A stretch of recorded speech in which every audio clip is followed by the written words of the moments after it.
டெல்லி ஜந்தர் மந்தரில் நடைபெற்று வரும் விவசாயிகளின் போராட்டம் 27வது நாளாக நீடித்து வருகிறது.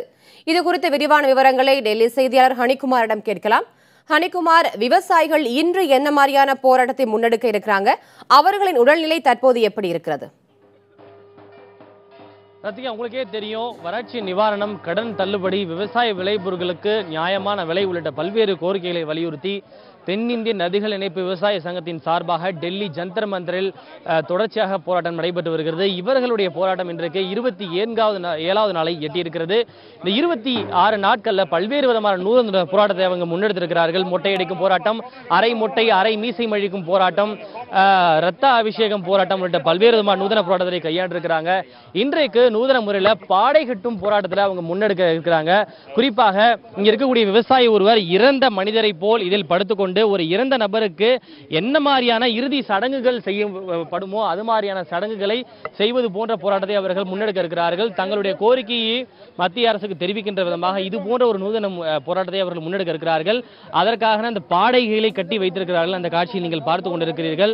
இதில் ஒரு இறந்த மனிதருக்கு என்ன மாதிரியான இறுதி சடங்கு செய்யப்படுமோ, சங்கு ஊதுவது, அதே போல தாரை தப்பட்டைகள் முழங்குவது, ஒப்பாரி வைப்பது உள்ளிட்ட என்னென்ன விஷயங்கள் செய்யப்படுமோ அது போன்ற விஷயங்களை இந்த போராட்டத்திலே அவர்கள் முன்னெடுக்க திட்டமிட்டிருக்கிறார்கள். இந்த நூதன போராட்டம் குறித்து திரு ஐயாக்கண்ணு அவர்களிடம் நாம் கேட்கலாம். ஐயாக்கண்ணு சார், எதுக்காக இந்த மாதிரி ஒப்பாரி வைத்து இந்த பாடை கட்டக்கூடிய போராட்டம்ன்றது எதை வலியுறுத்துவதற்காக? விவசாயிகள் இன்று டெல்லியிலே ரோட்லேயே படுத்து, ரோட்லேயே சாப்பிட்டு, ரோட்லேயே தூங்கி 27 நாள் ஆகிவிட்டது. எங்களை மத்திய அரசு கண்டுகொள்ள மாட்டேங்குது. மாண்புமிகு மோடி அவர்கள் பார்க்க மறுக்கிறார்கள். அதனால் விவசாயிங்க ரொம்ப இப்போல்லாம் டிசென்ட்ரி ஆகி எல்லாம் ஹாஸ்பிட்டலில் அட்மிட் ஆகிட்டா போயிட்டுருக்கோம். எங்களை விவசாயி ஒருத்தர் செத்து போயிட்டாரு, மோடியை தான் பார்க்க உள்ள, பார்லிமெண்ட்டை தான் பார்க்க உள்ளியா, இல்லை எங்களை ராஜ்காட் சுடுகாடாவது பார்க்க விடணும், சுடுகாட்டுக்கு போகிறோம். இவங்களை பார்க்க விட மாட்டேங்கன்னா சுடுகாட்டுக்காக போகலான்னு போகிறோம். பொதுவாக ஒருத்தர் இறந்து போயிட்டாங்கன்னு ஒரு வார்த்தையில சொல்வதற்கே அது ஒரு நமக்கு மனதுக்கு கஷ்டமா இருக்கும். அப்படி இருக்கிறப்போ ஒருத்தரை உயிரோடு இருக்கக்கூடிய ஒருத்தரை உண்மையாகவே இறந்தது போன்று பாடை கட்டி அவருக்கு இறுதி சடங்கு செய்யறதை நீங்க எப்படி பாக்குறீங்க? அது கஷ்டமா இல்லையா? இதை நம்ம எப்படி நீங்க எடுத்துக்கிறீங்க? இது எப்படி செய்ய அப்படி முன் வந்தீங்க? அப்படிதான் 400 பேரை பண்ணிருச்சு தமிழகத்தில். 400 பேர் போயிட்டோம்ல, இறந்து போயிட்டோம்ல. தேசிய மாவட்ட வங்கியில் கடன் வாங்கின விவசாயம்லாம் எங்களை மிரட்டி திட்டி நாங்கள் தற்கொலை பண்ணி 400 பேர் செத்து போயிட்டாங்க. அதுக்கு நாங்கள் அதை இந்த மண்டவோடெல்லாம் கொண்டு வந்துருக்கோம். இந்த மண்டவோட்டை 2 இதில் வச்சுருவோம், மாட்டி விட்டுருவோம்.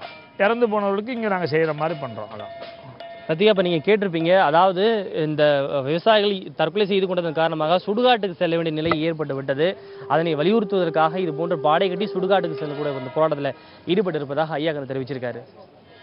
ஹனிகுமார், டெல்லி காவல்துறையினர் உறுதியளித்தபடி விவசாயிகள் நாளை பிரதமரை சந்திக்க ஏதேனும் ஏற்பாடுகள் செய்யப்பட்டிருக்கிறதா? சும்மா அன்றைக்கு அவர்கள் ரிசர்வ் பேங்க் ஆஃப் இந்தியாவை முற்றுகையிட்டு போராட்டம் நடத்திய போது ஐயாக்கண்ணு அவர்களிடம் போலீசார் பேச்சுவார்த்தை நடத்தினார்கள்.